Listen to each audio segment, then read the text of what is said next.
Zero Hunger Donation Management System. Introduction.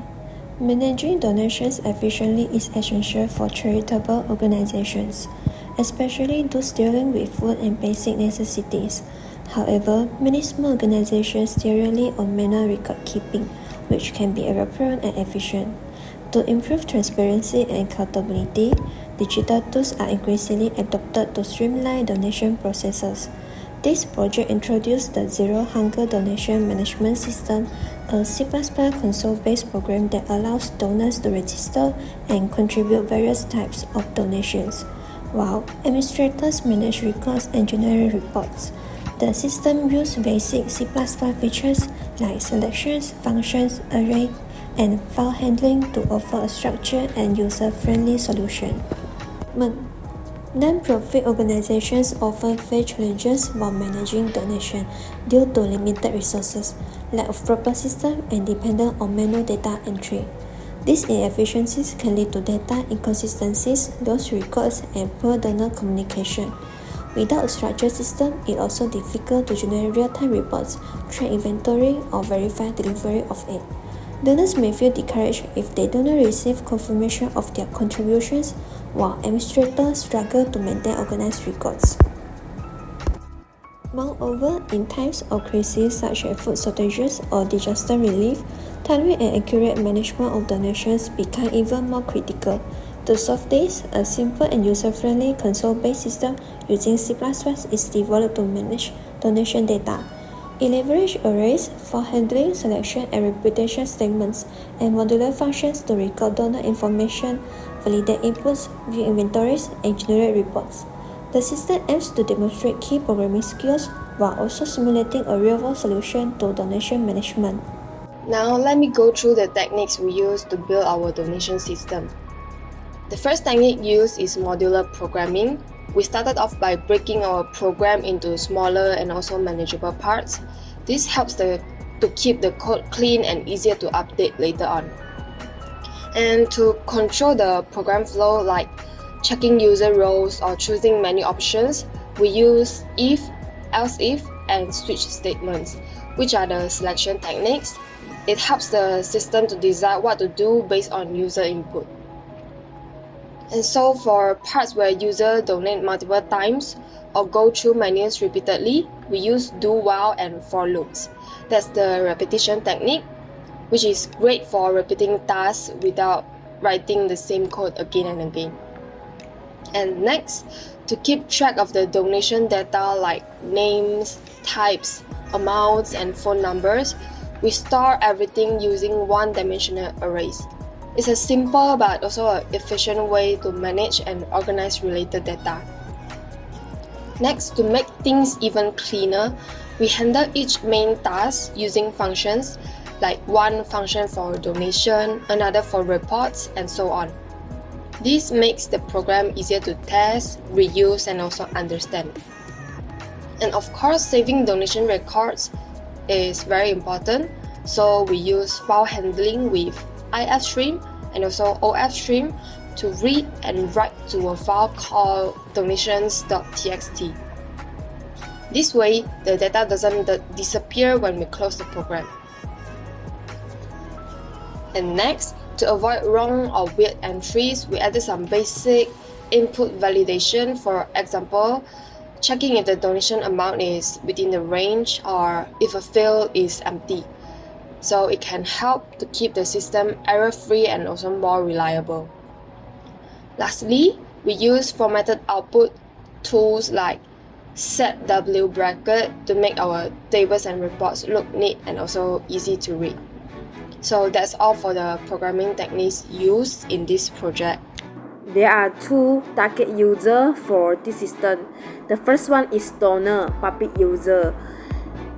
Donor is individual from the public who are interested in contributing to charitable causes such as food, essential, and cash donations.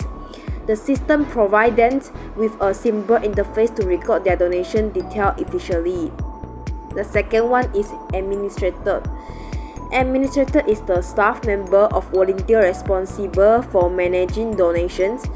Admins use the system to view donation report, track inventory, and update record during delivery, and helping ensure transparency and efficiency in donation management.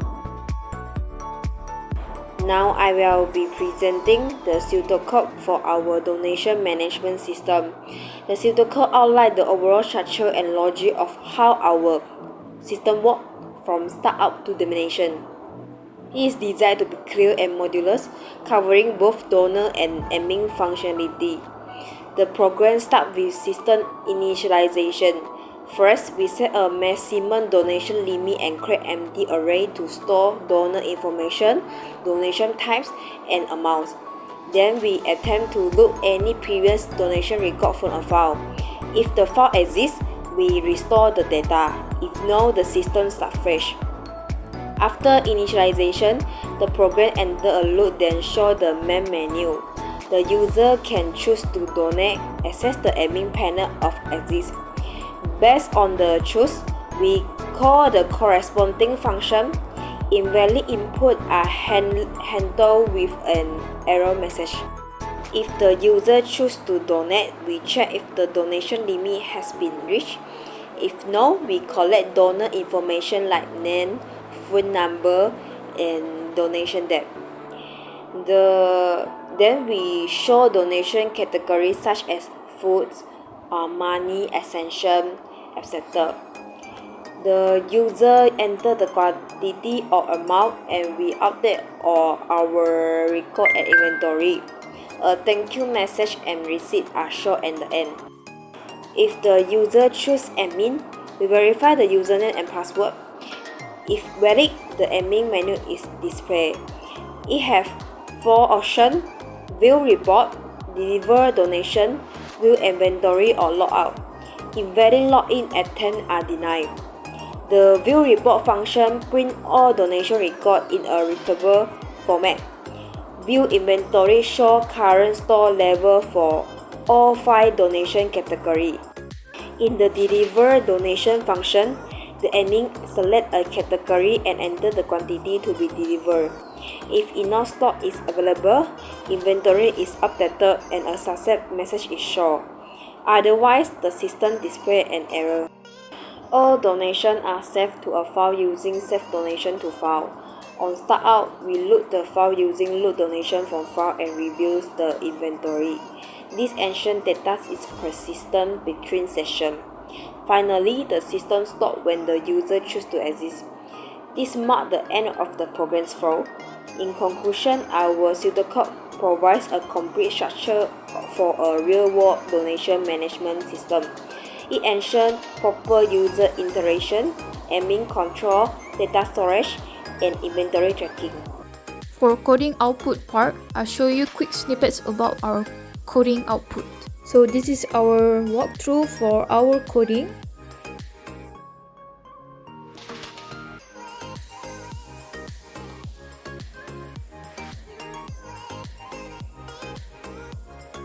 It consists of functions, arrays, selections, loops,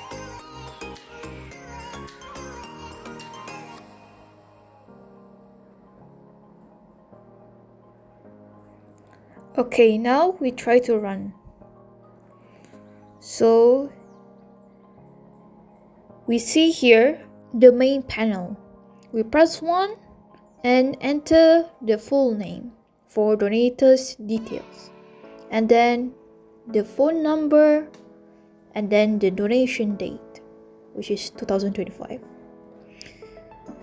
After that comes the donation types. Click on any donation type you wanted, 1, and the amount is 350. After submitting, a thank you sentence will appear, and then the main menu again. Click 1, donor, donator's detail, enter your full name, phone number again, the donation date, and then donator's detail. For this is 1, it's service contribution. So I put here 10 people. Thank you. Then the main panel again. Enter the admin ID, password, and then view donator report. Now delivery donation stock, we select cash, it's 350 and then subtract with 200. Okay, and then we view the inventory, it's 150 left and 10 service. And then we're going to exit, click 4 and then 3, exit. Done. Then we click on donation txt from our C++ program, and then you can see the data, which is the name and all the details of the donators. As a bonus, I'm going to show you the snippets of the GUI that we just developed. This is from the C++ program code. So our goal is to make a modern GUI from our code. So we install this color picker called just color picker, and then press Alt and X, and then you get the RGB color for that, and then copy the value and put inside the Qt later. So let's run our GUI in Qt Creator. Run, and then we can see the main panel. Click donate now, enter the donator's full details like full name, phone number. It is similar with our previous code and output, donation date, and then we have the combo box here, donation type, cash donation, and then we submit. We close that, and then all the data is here in donation report. So we drag and then open donation inventory. So we can see that these numbers add up, and we can see the summation in the inventory here. So we close these two panels, and then this is the button about us. So to find the file, we have to scroll down to build, and then find the file here in Notepad. So here are the data, the donator's details, just like our previous program output. Lastly, I'll be presenting the project timeline covering the period from 26th of May until 29th of June, as shown in this Gantt chart. So the project begins on 26th of May with foundational work, which we focus on researching target market, IPO analysis, and also converting our program's pseudocode to flowcharts. This takes us 4 days to complete it. And while in early June, we conduct a system evaluation through our 20 question of system improvement phase to identify some important keys for enhancements. After all this preparation, we started to run the core task for approximately 2 weeks, which is from 3rd of June to 19th of June. We started off with repetition programming design first, and then followed by the selection part. These two parts take us around 4 days each to complete. After that, we move on to function programming, which we spend the longest duration among all programming design, which is 5 days to handle all the main tasks. At the same time, programs of array is also running. Then, after completing all of the codes, we work on admin and user duality system embedding phase. And we fix all the error to produce the whole output perfectly in one system only. All the coding part is done by 19th of June. And then until the final development stage, from 19th of June until 24th of June, we focus on graphic user interface GUI implementation, and it also takes us a quite long time to design and refine it, which is 6 days. At last, we conclude with poster design for 5 days, including documenting and presenting our complete solution. Our project is all completed by 29th of June. So this is how we work on our project according to timeline and the milestones. Thank you very much from us, from Group 6.